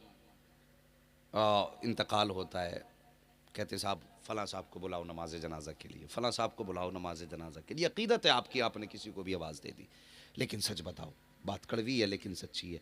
आपने मुझे बुलाया, मैंने नमाज जनाजा पढ़ा दी, मैं आया, मैंने यूं ही पढ़ाई और चला गया। क्यों? मरने वाले से कोई मुझे ऐसी हमदर्दी तो थी नहीं जो मैं रो देता, उसका एहसान मुझ पे ऐसा था नहीं जो मैं याद कर लेता। ठीक है मैं आया, मैंने हाथ उठाया, चला गया। और फर्ज करें अगर मेरी जगह पे मेरी जगह पे मरने वाले का अगर बेटा खड़ा हो मुसल्ले पे, जब वो हाथ उठाएगा तो बाप की बचपन की शफकतें याद आएंगी। जब वो कहेगा अल्लाह इसे बख्श दे तो उसके खिलाए लुक़मे याद आएंगे। इधर हाथ उठेंगे, आंख के आंसू के 2 कतरे निकलेंगे। और सुन वो इतना करीम है, वो इतना करीम है कि अगर राजी ना हो तो पहाड़ बराबर सोना दे दो तब भी राजी नहीं होता, और अगर वो मानने पे आ जाए तो 2 आंसू गिरा दे तो बड़ी आसानी से मान जाता है। सुभान अल्लाह। तेरा अगर अपना बेटा बैठा हो वो हाथ उठा के कहे, या अल्लाह, ये जो जनाजे में लेटा कोई मेरा दूर का नहीं, मेरा अपना है, ये मेरा बाप है, मालिक इसे बख्श दे। खुदा की कसम, जो दर्द बेटे के लहजे में होगा वो दर्द मेरे लहजे में नहीं होगा, जो असर बेटे की आवाज में होगा वो असर मुफ्ती साहब की आवाज में नहीं होगा। इसलिए कम से कम बेटे को, एक को कुरान का कारी बना लो, ताकि तुम्हारी नमाज जनाजा कोई अजनबी ना पढ़ाए, तेरा अपना बेटा पढ़ाए। और आज सोसाइटी को देखो साहिब, आज तो बेटा इतना बेगैरत है कि उसे बाप के जनाजे में खड़े होने तक की तौफीक नहीं है। जब इजाजत की बारी आती है, कहते कहाँ है बेटा, तो वो किनारे पे खड़े होकर बाहर से कहता, पढ़ाइए जी नमाज। क्यों, तू नमाज में शामिल नहीं हो सकता? का मेरे कपड़े दुरुस्त नहीं है। और तू कितना कम नसीब है, तुझे बाप की नमाज जनाजा ना मिल सकी। तू कितना बदबख्त है जो बाप के जनाजे में शामिल ना हो सका। और खुदा की कसम, मैं दावे के साथ कहता हूं, जिस घर के अंदर एक कुरान का कारी होता है वो पूरा घर आफत और मुसीबतों से महफूज हो जाया करता। सुभान अल्लाह, सुभान अल्लाह, जिंदाबाद जिंदाबाद, बहुत अच्छे। कुरान का कारी। और एक बात और कह के बात खत्म कर लूं मैं, वक्त काफी हो चुका है, सर्दी भी बहुत है, आपने बड़ी मोहब्बत से सुना, बस एक बात और सुन लें। तो अल्लाह तौफीक देना, तो अपने छोटे छोटे बच्चों को कुरान से जोड़िए, छोटे छोटे बच्चों को कुरान से जोड़िए। कुरान से जोड़ने का मतलब क्या, उसके गले में कुरान लटका दो? नहीं, उसका रिश्ता किसी आलिम के करीब कर दो। अगर कोई आलिम बस्ती में ना हो, मस्जिद के इमाम के पास भेज दो, उससे कहो कि मेरे बेटे को कुरान की भले ही एक आयत सिखा मगर सिखा। और सुनो, मैं ये बात भी अक्सर कहता हूं, अगर आपका 5 साल का बच्चा है और इमाम साहब ने उसे सूरह फातिहा सिखा दी है, या सिर्फ बिस्मिल्लाह सिखा दी, बाकी छोड़ दो, सिर्फ बिस्मिल्लाह सिखा दी, आपके जनाजे में हजारों आएंगे, लाखों लोग भी हो सकते हैं आपके जनाजे में। लेकिन साथ में ना अपने 5 साल के बच्चे की वसीयत जरूर करके जाना कि मेरे छोटे बेटे को मेरी कब्र पे जनाजे के साथ जरूर भेजना। इसलिए कि जितने भी हाथ उठाते हैं, खुलूस किसी की नीयत में नहीं होता है, इल्ला माशाअल्लाह। मगर अगर आपका छोटा बच्चा, वो बच्चा जिसकी उम्र 5 या 6 साल है, अगर तुम्हारी कब्र पे खड़े होकर हाथ उठाएगा, मेरा ईमान कहता है अल्लाह उस पे कब्र के सारी मंजिलों को आसान कर देगा और फरमाएगा, फरिश्तों अब हिसाब भी लेके क्या करोगे, वापस आ जाओ। इसका छोटा बच्चा कब्र के बाहर खड़े होकर मुझे रहमान कह के पुकार रहा है। हाँ, कभी कभी लहजों की बड़ी कदर होती है। अगर आवाज़ और अपनी दुआओं में अगर दर्द हो ना, तो फिर मकबूलियत भी जल्दी होती है। लेकिन हम दीन से बहुत दूर हैं। हमने कुत्ता बिल्ली पढ़ाया, बेटों को कुरान नहीं पढ़ाया। मदरसों में बच्चे डालिए, दीन के करीब कीजिए। बड़ी मुकम्मल गुफ्तगू इस ताल्लुक़ से हज़रत से आपने सुनी है, और कितना फ़ायदा है इल्म दीन सिखाने में। और हम एक बात बता दें, जब से ये कौम नौकरी के चक्कर में पड़ी है ना, तब से तबाह हो गई। जब से ये कौम नौकरी के चक्कर में, हज़रत उमर ने कहा था, जब तक ये कौम तिजारत करेगी, इस कौम को कोई नीचे दबा नहीं सकता है। हमने तिजारतें तो छोड़ दी, जो रह गए तिजारत में कसमें खा खा के 9 का 99 कर रहा, कसमें खा खा के 9 का 99 कर रहा कि ईमान से मौलाना तुमसे कोई फायदा नहीं, बल्कि 5 रुपए तुम्हें छूट में दे रहा हूं, जो बेच रहा वो भी हराम कर ली। तो तिजारत की तरफ ज्यादा बढ़े। हाँ, हम नौकरी करने नहीं आए थे दुनिया में, हम हुकूमत करने आए थे। इनसे पूछो उलमा से, जो सरकारी नौकरियां ले रहे हैं, खैरियत नहीं, मतलब बरकत ही नहीं है। 60-60 हज़ार तनख्वाहें आ रही है और फिर भी कर्जा लिए बैठा। और प्राइवेट पढ़ाने वाले, मस्जिद के 5,000 के इमाम, इनकी जिंदगी देखो, भले चटनी से खा सकते हैं, 5 रुपए का कर्जा सर पे नजर नहीं आएगा। अल्लाह ने ये बरकतें रखी हैं।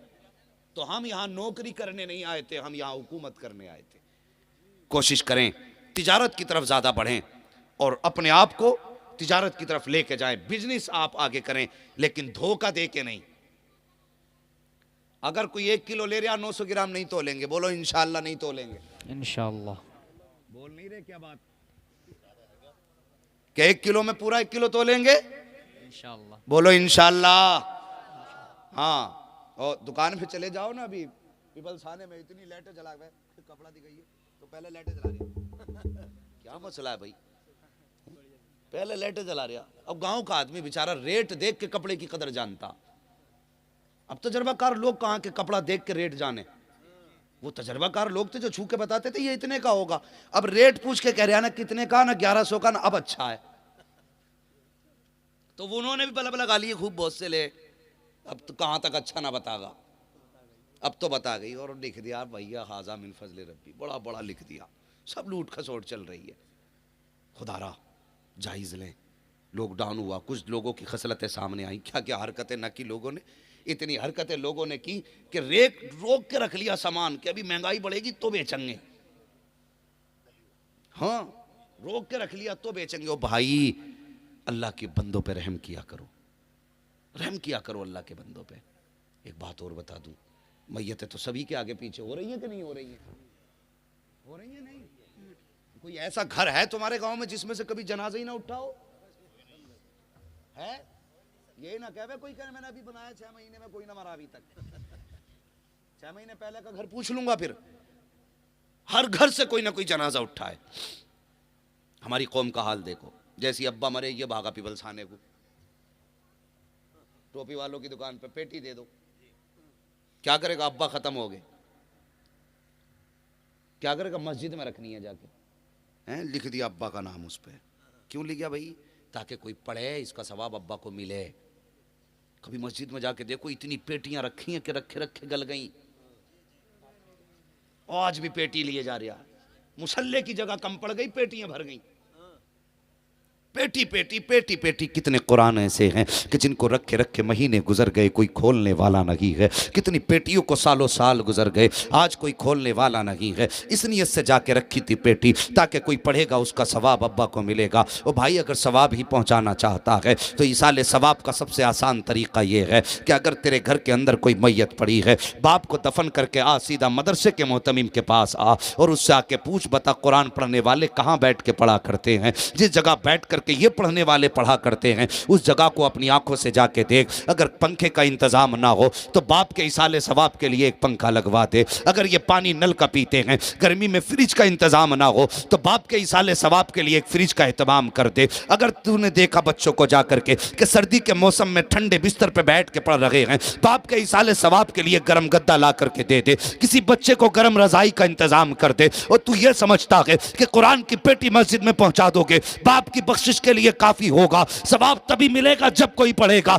रखे रखे सवाब नहीं मिलता। मेरे कहने को मानना, अगर इंतकाल बाप का हो जाए, मदरसे में पंखा लगवा, पानी का इंतजाम कर, बच्चों के बिस्तर का इंतजाम कर, इनके खाने का इंतजाम कर। खुदा की कसम, गर्मी का मौसम आएगा, कुरान पढ़ने वाला कुरान लेके बैठेगा, इधर पंखा घूमेगा, ठंडी हवा तालिब इल्म के बदन को लगेगी, इधर इसका जिस्म ठंडा होगा। कोई दुआ करे ना करे, इधर तालिब इल्म को सुकून मिलेगा, उधर कब्र में अब्बा तेरे, अब खुदा तेरे बाप की रूह को ठंडक अता फरमा दे। सुभान अल्लाह, जिंदाबाद जिंदाबाद। काम करके जाओ अपने जीते जी, ताकि कोई दुआ करे ना करे तुम्हारे सवाब के रास्ते खुल जाए। बेशक भेड़ की चाल ना चलो, जिधर कोई एक चल दिया उधर कोई सब चल दिए। अल्लाह माफ करे, मैं उस कौम के सामने बैठा हूं, उस कौम के सामने बैठा हूं जिसके तीजे 40 में 6-6 भगोने बिरयानी के बन रहे हैं, और नारे लग रहे हैं मसलक के आला हजरत जिंदाबाद। बदनाम कर दिया हमने मसलक के आला हजरत को। 8-8 भगोने हैं। कुछ प्रधान तो इसी काम के रह गए कि वह ढूंढते कोई मरा तो जाके कुर्सी डाल के बैठ गए कि हमसे अच्छा हिसाब कोई जानता ही नहीं है, कितने चावलों में कितने खाएंगे। और ये प्रधानी जेब में रख, शादी ब्याह में बता अच्छा लगेगा, और मैयत में आके बिरयानी का हिसाब ना लगा। कितने लोग इतनी बेबसी की मौत मरे हैं कि उन्हें एक एक वक्त की दवा ना मिल सकी। कहते हैं हमें गरीबी दिखाई नहीं देते दुनिया में, और कभी गरीबों की फिक्र कर तो गरीब दिखाई देंगे। कभी अस्पताल जाके देख के लोग हॉस्पिटलों के दरवाजों पे बैठे हैं, पैसे के इंतजार में। कोई लेके आएगा हम अपना एक्सरा कराएंगे, कोई लेके आएगा हम चेकअप कराएंगे। और यार हो सकता है तूने 4 भगोने बिरयानी के बनाए हैं, एक भगोने के पैसे अगर किसी के चेकअप में लग जाते तो तेरे 2000 से हो सकता है किसी की जान बच जाती, किसी की जिंदगी बेहतर हो जाती। खुदारा पैसों का सही इस्तेमाल किया करो, जायज जगह खत्म किया करो। उस कौम का क्या कहना है जो कौम आई खा के गई, मुंह में तीली डाली, नाक तक भर के खाया, फिर खा के कह दिया नमक तेज था। उसके लिए बिरयानी तुमने बनाई है। जिसने नाक तक भर के कहा सब कुछ ठीक तो था लेकिन चावल थोड़ा मोटा लेकर के आया, काश गोश्त उस हिस्से का होता, सीने की हड्डी नहीं मिली, फला जगह की बोटी नहीं मिली। उसके लिए तुम फजूल के खर्च कर रहे हो जो खा के तेरे खाने में ऐब निकाला करते हैं। और यार अगर सवाब ही कमाना चाहते थे तो उस पैसे को उठाते, किसी बेवा की बेटी की गोद में जाके डाल देते, और यार उस पैसे से बेवा की बेटी का घर आबाद हो जाता, खुदा मरने के बाद तुझे जन्नत में महल अता फरमा दे। सुभान अल्लाह, सुभान अल्लाह। नारे तकबीर, नारे रिसालत, उलमाए अहले सुन्नत, जिसने दस्तार बंदी, नारे तकबीर, नारे रिसालत जिंदाबाद। हाँ भाई, पैसे का सही इस्तेमाल करेंगे इंशाअल्लाह। इंशाअल्लाह। बोलो, तुम्हारे गांव में कबड्डी बड़ी डट के होती है, होती है कि नहीं? हम तमाशों में सबसे आगे हैं। हमारे गांव का नाम है कि उस गांव में कबड्डी बहुत डट के होती है। वाह भाई वाह, क्या ही अच्छा होता तुम इस इदारे के कांधे से कांधा लगा के खड़े हो जाओ। और सुनो, खुदा की कसम, सिर्फ मैं नहीं, फरिश्ते सलाम करेंगे जिस दिन कोई ये कहेगा कि हम उस गांव से आ रहे हैं जिस गांव में अल्लाह ने इस साल 10 हाफिज कुरान अता किए हैं। सुभान अल्लाह। फरिश्ते भी सलाम करने आएंगे तुम्हें। कोई यूं ही दौलत नहीं है कुरान की। बहुत बड़ी बात हजरत ने कही कि आम फरिश्तों को इजाजत भी नहीं है कुरान पढ़ने की। ये तेरा नसीब नहीं कि तुझे कुरान पढ़ने की इजाजत दे दी गई। हर सीने को खुदा ने ये तौफीक बख्श दी कि मेहनत करे, सीने में कुरान उतार ले। ये तेरा नसीब नहीं है, ये मुकद्दर की बात है। ये सब कुछ होते हुए भी हम लाइल में कुरान से दूर हैं। ओ यार, एक ही किताब हमारे पास है कुरान। अगर यही नहीं पढ़ी तो फिर दुनिया में आए क्या करने थे? कुत्ता बिल्ली पढ़ने आए थे? और कुरान पढ़ो, उम्र कोई भी हो, कुरान के करीब हो जाओ, दीन के करीब हो जाओ। बड़ी बड़ी कुर्बानियाँ लोगों ने पेश की हैं कुरान के लिए। हमारा तो कुछ भी नहीं लगा भाई, कुछ भी नहीं लगा है। मुसलमान के घर में पैदा हो गए, इमाम साहब ने कान में अजान पढ़ दी, मुबारक हो, हुजूर का उम्मती बन के पैदा हो गया है। थोड़ा सा होश संभाला, अम्मा ने टोपी उड़ा दी, और होश संभाला, गोटी खाने सीख गए। जिस दिन से गोश्त खाना सीख गए, समझ लो उस दिन से पूरे मुसलमान हो गए हैं, पूरे मुसलमान हो गए। हड्डी चबा लेता बेटा, पक्का मुसलमान। ये नहीं, सूखी रोटी भी खानी पड़े तो खाओ, लेकिन बच्चों को कुरान सिखाओ, बच्चों को दीन सिखाओ, ताकि बेबसी की मौत ना मरो, सुकून की मौत मरो, इज्जत की मौत मरो। जनाजा तुम्हारा हो, नमाज पढ़ाने वाला तुम्हारा बेटा हो, कब्र तुम्हारी हो। हैं आज वो फैशन चल गया, 4 ला के रख दिए कि 3 दिन तक तुझे लगातार अब्बा की कब्र पे कुरान पढ़ना है। चाहे अब्बा गरीब की ज़मीन खा के आया है और उसकी कब्र पे कुरान खानी हो रही है। ठेका लिए बैठे, 3 दिन पढ़वा दो, बख्शा ही जाएगा। बेटे, हलक में हाथ डाल के निकाल लिया जाएगा जो खा के गया है। जमीन छोड़, 1 रुपया भी खा गया है तो जब तक उसका हिसाब नहीं हो सकता, जन्नत जा ही नहीं सकता। किसी का हक ना खाइए, मैंने पहले कहा था, जायज़ खाइए। बड़ी बड़ी कीमतें लोगों ने चुकाई हैं। हज़रत मुसअब बिन उमैर तारीख़ में बहुत बड़ा नाम है। छोटे से थे, 2 भाई थे और यतीम थे, बाप का इंतकाल हो गया था। लेकिन इतनी बड़ी माँ के बेटे थे ना कि जिस गली से गुजर जाते थे उस गली को सूंघ के लोग बताते थे कि यहाँ से मुसअब बिन उमैर गुजर के गया। इतनी शान वाली माँ के बेटे थे, इतने पैसे वाली के कि वहाँ खुशबू हर किसी का नसीब नहीं थी। पैसे वालों को खुशबू मिलती थी और ये खुशबू लगाते नहीं थे, खुशबू में नहाया करते थे। इतनी दौलत वाली माँ के बेटे। लेकिन एक दिन इश्क हुजूर से हो गया। जब हुजूर से इश्क हुआ ना, तो बैठे हुए बात चल रही थी, तो भाई के सामने बात आ गई। तो उसने कहा, नहीं तू ये ना कर, उनसे प्यार ना कर। मुसअब बिन उमैर कहने लगे, क्या करूं, मैं तो दिल ही उन्हें दे बैठा। अच्छा, दोनों में उसने कहा, सुन, अगर तू प्यार करेगा ना तो तेरी जायदाद का हिस्सा तुझे नहीं मिलेगा, उन्हें छोड़ दे, वरना मैं तेरे हिस्से की भी खुद ले लूंगा ज़मीन। मुसअब बिन उमैर मुस्कुरा के बचपन में कहने लगे, भाई अगर ये बात है तो कहने लगे, सुन, तू मेरे नबी का कलमा पढ़ ले, अपने हिस्से की मैं तुझे खुद ही दे दूंगा। सुभान अल्लाह, सुभान अल्लाह। अपने हिस्से की मैं तुझे दे दूंगा। दोनों भाइयों में आपस में तू मैं चल रही थी। इतने में माँ आ गई। मुसअब बिन उमैर छोटे थे, सोचने लगे, माँ तो मुझसे प्यार करती है ना, फिर मेरी कहेगी माँ बात। तो बातें होने लगी। माँ ने कहा, बात क्या है? कहा, माँ ये बात है। माँ ने फिर प्यार नहीं देखा। माँ कहने लगी, नहीं, अगर तू उससे प्यार करेगा जो जादूगर है, उसके बहकामे में आएगा, जो लोगों को जादू से अपना बना रहा है, तो फिर जो बेटा इसने कहा वही सच है, तुझे कुछ नहीं मिलेगा। कहने लगा, माँ फिर जा, दौलत भी मैंने छोड़ दी। माँ ने कहा, नहीं, फिर अब तो तू कपड़े भी उतार दे। जब माँ ने कपड़े उतरवाए, मुसअब बिन उमैर ने अपनी बहन की तरफ देखा। कहने लगे, बहन कोई टाट हो तो वही ला के दे दे जिससे मैं सतर छुपा सकूं। अल्लाह अकबर, बहन बहन होती है। उसने वो जिसके अंदर सामान रखा जाता था बांध के, ऐसा टाट ला के दिया। हज़रत मुसअब बिन उमैर ने वो लपेटा और लपेट के सीधा रुख किया, हुजूर की खिदमत में गए और पूरी ज़िंदगी फिर हुजूर के साथ गुजारी। इतनी बड़ी शान वाली माँ का बेटा, जानते हो इतनी दौलत वाली माँ का बेटा, जब आप उहद में शहीद हुए थे तो उस वक्त भी आपके बदन पे कई कई पैबंद लगे थे कपड़ों में, और इस बेबस इस गुर्बत के आलम में आपने विसाल फरमाया। लेकिन खुदा की कसम, हुजूर की बारगाह में दौलत नहीं देखी जाती, दिल देखा जाता है, दिल देखा जाता है। जब मुसअब बिन उमैर जंग उहद में शहीद हुए, उस वक्त आपके हाथ में झंडा था। एक जालिम ने आपका बाजू काटा ना, तो आपने दूसरे हाथ में झंडा पकड़ा, फिर जब दूसरा बाजू काटा, दांतों तले आपने दबा दिया। मुअर्रिखीन लिखते हैं जब आप शहीद हुए थे, इस हाल में शहीद हुए थे कि वो झंडा मुसअब बिन उमैर के दांतों के तले उस वक्त भी दबा हुआ मौजूद था। सुभान अल्लाह। ये कुर्बानियां थी। और अल्लाह अकबर, फिर इस्लाम ने गुर्बत के दौर में भी कभी झुकना नहीं सीखा, और इस्लाम के लिए ज़मीन तंग नहीं हुई गुर्बत के दौर में भी। आज दौलत होते हुए लोग इस्लाम को दबाने की कोशिश कर रहे हैं। हमारी जिम्मेदारी है हम आगे बढ़ें। अल्लाह ने दौलत दी है ना, फिर अल्लाह से तिजारत करें। हाँ, हम एक मरारा शरीफ का बड़ा प्यारा नारा है, आधी रोटी खाएंगे बच्चों को पढ़ाएंगे। आधी रोटी खाइए, बच्चों को पढ़ाइए।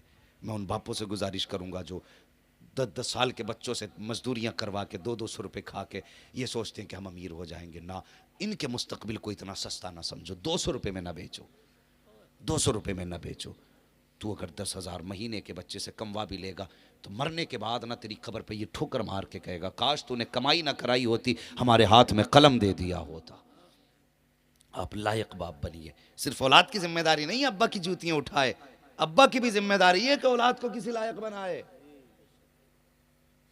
हाँ, अब्बा ऐसी रिवायत सुनाता जिसमें अब्बा सिर पे ही चढ़ जा, तो चढ़ा दी अब्बा सर पे, अब वो गला काट रहा है ऐसे, छुरी लिए बैठा अब्बा भी। ओ भाई, ओ अब्बा, तुझसे भी हिसाब होगा, सिर्फ बेटे से नहीं, तुझसे भी हिसाब होगा। तूने कहां कहां बच्चों के साथ इंसाफ किया।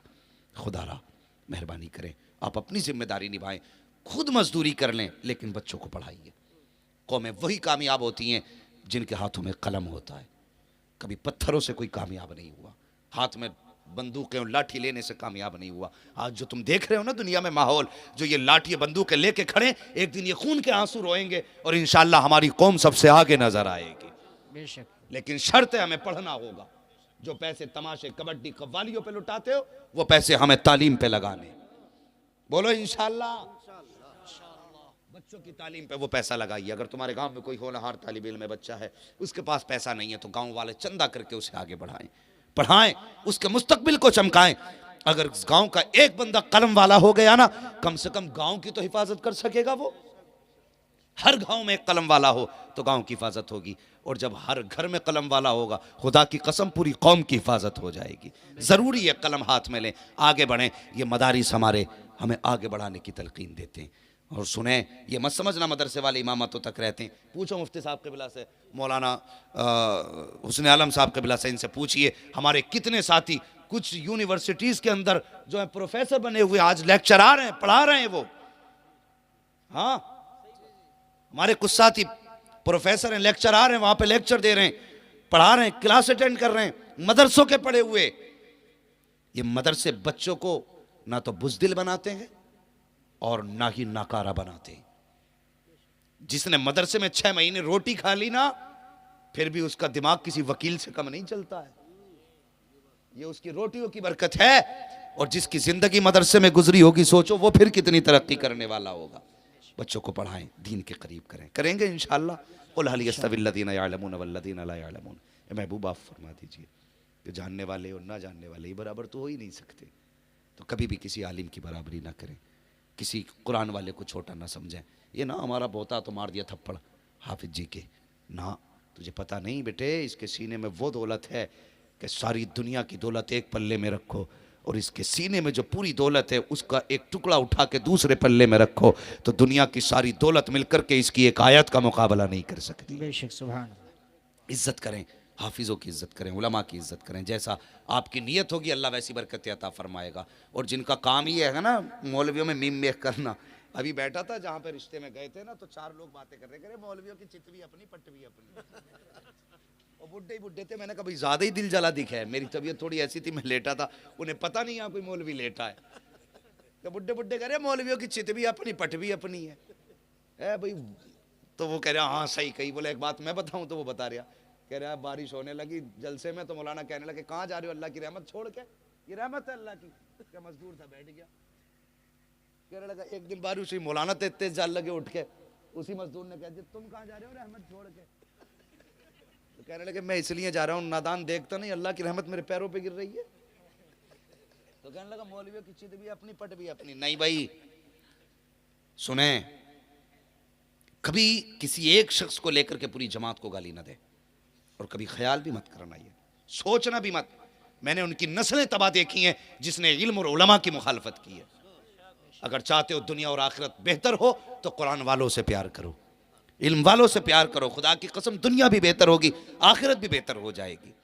हाँ, वरना अगर जाहिलों की बात की जाए तो लो, अभी 3 दिन पहले की बात है, अभी 3 दिन नहीं हुए, मेरे मोबाइल में रिकॉर्डिंग मौजूद है। एक सवाल आया, कारी साहब ये जुर्म कोई पढ़ा लिखा कर ही नहीं सकता जितना बड़ा जुर्म उसने किया। सवाल किया हजरत, एक बाप ने अपनी बेटी से जिना किया, उससे बेटी पैदा हुई और वो आज भी बेटी के साथ घर में रह रहा है, और जो उससे ताल्लुक रख के बताइए उसका क्या हुक्म है। ये हालात हो गए हमारे, शर्मो हया खत्म हो गई। अगर एक शख्स को उठा के सबको ये कह दिया जाए तो बताओ फिर आपको तकलीफ होगी कि नहीं। हर आदमी कह देगा मौलाना गलत है, किसी एक की वजह से सबको बुरा नहीं कहा जा सकता। ओ भाई घर में दीनी माहौल लाइए, दीन से जुड़िए, उलमा से प्यार कीजिए। अल्लाह ताला हम सबको इल्म और उलमा से प्यार करने की तौफीक अता फरमाए। और एक बात बता दूं, एक बात आपको बता दूं, गौर से सुनना प्यारे। वो बात यह है कि जिसके घर में बरकत ना हो वो कुरान वालों को खाना खिलाना शुरू कर दे, अल्लाह ताला उसके कदम की बरकत से उसके घर में बरकतें अता फरमा देता है। ये बड़ा आसान तरीका अमीर बनने का भी और इज्जत से खाने का भी। और ये मेरे हुजूर की करम की बात है, जब हुजूर को चचा लेके गए थे ना गोद में उठा के, अल्लाह अकबर, खाने के लिए बैठे थे, खाने के लिए बैठे तो बाकी बच्चे आ गए, तो बच्चों ने आके कहा था अब्बा जी ऐसा करें ना हमें खाना खिला दें। तो कहने लगे नहीं पहले मेरा भतीजा खाएगा उसके बाद तुम खाओगे। यही चलता रहा कि एक दिन बच्चों ने कह दिया अब्बा इसमें राज क्या है कि हम बाद में खाते हैं वो पहले खाता है। तो कहते हैं बेटे सच ये है कि जब वो खा लेते हैं तब हमारे हिस्से की अल्लाह बरकत अता फरमा रहा है। बेशक सुभान अल्लाह। तो ये हुजूर की निस्बतों की बरकत है, जिस घर में कुरान वाले खाते हैं अल्लाह उस घर में बरकत अता फरमाता है। तो कुरान वालों से प्यार करें, करेंगे इंशाअल्लाह। पूरी दुनिया मदरसे बंद करने पे लगी है, और ईमानदारी से तुम अपना उश्र देना शुरू कर दो, दौलत वाले ज़कात देना शुरू कर दें। खुदा की कसम किसी की खैरात की ज़रूरत नहीं, फिर मदरसों को किसी की खैरात की ज़रूरत नहीं है।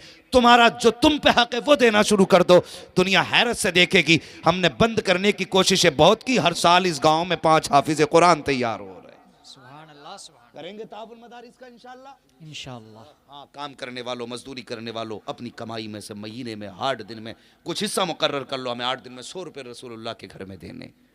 फिर देखो अल्लाह कितनी बरकतें देगा, नसीब अच्छे होंगे, नस्लें अच्छी होंगी। बस जो हुए गलत उनको माफ़ फरमाए रब्बे कायनात। ज़िंदगी ने दिया साथ, फिर होगी मुलाकात, चमन रहा फूल खिलेंगे, ज़िंदगी रही फिर मिलेंगे। मुसाफिर हैं हम भी, मुसाफिर हो तुम भी, किसी मोड़ पर फिर मुलाकात होगी। सारे लोग कलमा शरीफ पढ़ लीजिए, ला इलाहा। माशाअल्लाह पहली बार अपने इलाके में, मैं इलाके में पहली बात तो कम ही वक्त मिलता, लोग कहते हैं आप इलाके को टाइम ही नहीं देते, मुझे दूसरे इलाके वाले ही नहीं छोड़ते, तो मैं इधर नहीं रह पाता। लेकिन मुझे खुशी है कि मेरे इलाके में मुझे दोबारा कहने की ज़रूरत नहीं पड़ी, और ज़ोर से पढ़ लो। शुक्र है, ज़ोर से ला इलाहा इल्लल्लाहु मुहम्मदुर रसूलुल्लाह व मा अलैना इल्लल बलाग अस्तगफिरुल्लाह रब्बी मिन कुल्लि ज़ंबि व अतूबु इलैहि। अस्सलामु अलैकुम व रहमतुल्लाहि व बरकातुहू। बैठ जाइए, अभी आप बैठ जाइए बेटे, 5 मिनट बैठ जाइए। दस्तारबंदी का मंजर जिसके लिए जलसा सजाया और पूरी मेहनतों का जो एक रिजल्ट है वो आपके सामने है। बस बैठें और इसको सराहें और उसके बाद जाएं। बैठ जाइए अपनी जगह पर।